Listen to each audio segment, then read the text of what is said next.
Jadi jangan kira semua orang ditanya marrabbuka, ndak. Banyak ulama yang enggak ditanya, masyhur itu dalam cerita keramat-keramat. Ada guru tauhid ngajarin tauhid. Setelah ditanya mungkar nakir, Imam Malik datang. Kamu nanya ini, man rabbuka man nabiyuka, kamu tahu ini guru Umul Barohin yang tukang ngaji tauhid. Guru tauhid kok ditanya apa? Tauhid. Malaikatnya enggak jadi tanya. Dan saya percaya cerita-cerita seperti itu karena secara umum itu ala inna auliya Allahi la khaufun alaihim walahum yahzanun lahumul busyra fil hayatid dunya wa fil akhirah. Artinya kalau wali itu kok ditanya mungkar nakir berarti ngalami ketakutan. Karena di situ kan digambarkan mungkar nakir itu sewangar, bawa godam. Kalau yang tanya nggak bisa dipukul sampai ajur sak walang-walang. Pokoknya ceritanya kan seru seperti itu. Berarti kalau betul begitu terus ayat la khaufun alaihim walahum yahzanun kayak apa? Makanya dalam kitab Nashihul Ibad itu ada cerita ini. Sampean boleh nggak sependapat dengan saya, tapi semoga nasib sampean nanti digebuki malaikat.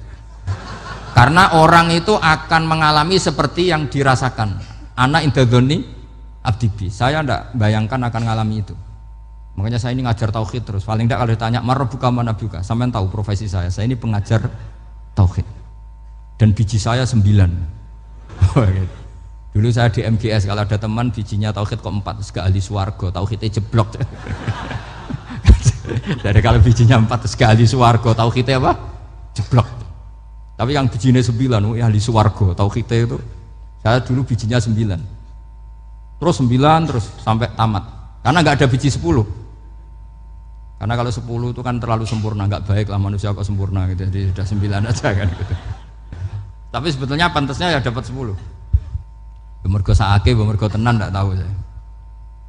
Di Nashihul Ibad itu ada cerita gini dan saya percaya itu.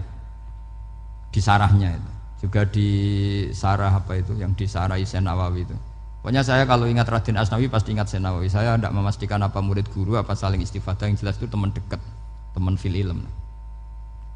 Sayyidina Ali itu pernah minta kasaf sama Allah. Saya percaya tidak semua orang ngalami marrabbuka ditanya itu. Ya Allah, saya minta kasaf itu ngerti alam gaib. Ingin tahu Umar. Jadi diam-diam Sayyidina Ali itu ya mangkal sama Sayyidina. Wong kok kerase ngono. Angger wong kok tahu disentak. Jajal wani nyentak malaikat ora itu kata Sayyidina. Jadi dia minta kasaf karena kenangannya dia melihat Umar itu semua orang pernah disentak sama Sayyidina Umar itu. Maka Sayyidina Ali minta kasaf. Ya Allah, saya ingin melihat Umar menghadapi mungkar nakir. Masih garangkah apa enggak? Itu dah itu. Minta kasaf. Pas kasaf beliau bangun dari kubur, duduk, dilihat sama Sayyidina Ali ini ngalami kasaf. Sama ndak usah tanya, ndak wali kok tanya, ya sudah pokoknya percaya aja. Akhirnya malaikat mungkar nakir datang. Itu di situ digambarkan matanya itu kalkidril mughalla, kayak apa itu panci yang dibakar. Wah, so seru. Sumpah Sayyidina Ali, baru ini kamu akan takut gitu. Tapi ternyata enggak, Umar bangkit disementak orang tua itu. Kamu tahu menghadapi siapa? Yang sopan. Oh, sontak. Kaget malaikatnya itu karena nggak pernah ngalami disentak. Mungkin itu pertama. Kaget. Memangnya kamu siapa? Saya ini teman kekasih Tuhanmu. Saya yang diandalkan temannya sebenarnya bukan dia. Ana sohibu habibillah. Saya ini temannya kekasihnya Allah. Jadi dia ngandalkan temannya sebetulnya bukan ngandalkan dirinya. Oh, kamu temannya Nabi Muhammad? Iya, saya Umar, temannya Nabi Muhammad. Kamu harus hormat sama temannya kekasih Allah. Wah, terus mulai itu. Akhirnya matur Allah, ya Allah, apakah prosedur seperti ini bisa dinego? Terus sama Allah, oh iya katanya, kamu kalau menghadapi kekasih saya ya jangan seperti itu katanya. Semenjak itu beliau sopan santun, dua mungkar nakir katanya. Jadi ini berita gembira. Jadi sebetulnya itu enggak. Tapi kita ini kan nggak punya nyali nyentak mungkar nakir. Semoga dengan gelar kita doktor tafsir, doktor tauhid gitu, atau paling nggak guru kudsiyah tauhid gitu, atau siswa terbaik dalam materi tauhid itu harus kamu bawa status. Jadi sehingga nanti ini saya ranking 1 tauhid, masa masih ditanya marrabbuka wa man nabiyuka. Dan itu menurut saya sah. Sampean nggak usah protes takbirin gitu, susah usah takbiran. Pokoknya takbirnya adalah wali-wali itu la khaufun alaihim walahum ya, mereka tidak akan mengalami ketakutan baik kehidupan dunia maupun kehidupan akhirat. Bahkan para malaikat itu mengatakan ke wali-wali nahnu awliyaukum fil hayatid dunya wa fil akhirah. Kita ini teman kamu, saudara kamu, mitra kamu. Masa mitra kok nutui, itu kan nggak fair. Dan menurut saya paling efektif itu apa? Kamu harus punya rumus tauhid kayak Imam Amudi menemukan Tuhan. Imam Amudi itu menemukan Allah itu lewat ilmu matematika. Dan itu Allah saking senengnya disuruh ngajari para malaikat. Wa ya malaikati isma'u. Kamu harus mendengar, ini orang alim saya yang ahli matematika. Tapi justru itu ngerti bahwa asal usul alam itu minal wahidil qahar, dari zat yang satu. Akhirnya Imam Amudi mulai ngajar tuh. Nisbatus naini wassalas wal arba'ah ila ma nihayatalaha iku kabeh iku far'ul wahid. Akhirnya malaikat mandok-mandok. Nah, iman seperti itu akan setingkat keyakinannya dan keakurasiannya sama dengan imannya para malaikat.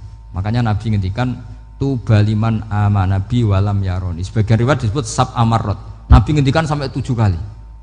Benar-benar keren orang yang tidak melihat saya kemudian iman kepada apa yang bisa menemukan itu? Hanya akal. Misalnya contoh paling gampang ya yang dialami para ulama. Ya saya ulang lagi, yang dialami para ulama ketika menemukan ilmu ya yang menjadikan mereka mahabbah Rasulullah Shallallahu Alaihi Wasallam. Nabi itu paling suka itu sholat. Nabi itu paling senang sama sholat. Wa qurratu aini fi sholat. Terus beliau ngendikan as-sholatu imaduddin. Terus beliau kalau muji sholat itu sundul langit. Sampai beliau kalau banyak masalah itu bilang ke Bilal, arifna ya Bilal, saya kasih istirahat. Itu maknanya mau sholat. Semuanya sholat. Pertanyaannya adalah, apakah mungkin seorang raja yang ambisi jadi raja kemudian yang dikampanyakan adalah orang supaya sholat? Tentu kalau Nabi seorang raja, beliau akan kampanye gimana? Narik upeti kayak apa, narik pajak kayak apa, biar Nabi kaya. Enggak. Nabi itu paling tersiksa kalau orang tidak sholat, tersiksa kalau orang tidak sujud. Loh, kalau beliau seorang raja, ngapain mengpopulerkan sholat? Maka makna sholat imaduddin adalah sholat itu tiang agama. Maknanya tiang agama, kamu akan tahu betul kalau dia seorang Nabi. Karena apa? Yang diajarkan adalah sholat. Lu coba untungnya apa bagi Nabi Muhammad ketika umat Islam sholat? Kan tidak ada untungnya sama sekali. Justru itu kelihatan kalau dakwah beliau itu dakwatul haq, mengajak kebenaran. Lu wong kok kampanyane kon sholat, mestinya nak kepengen sugih kan kon bayar pajak, upeti.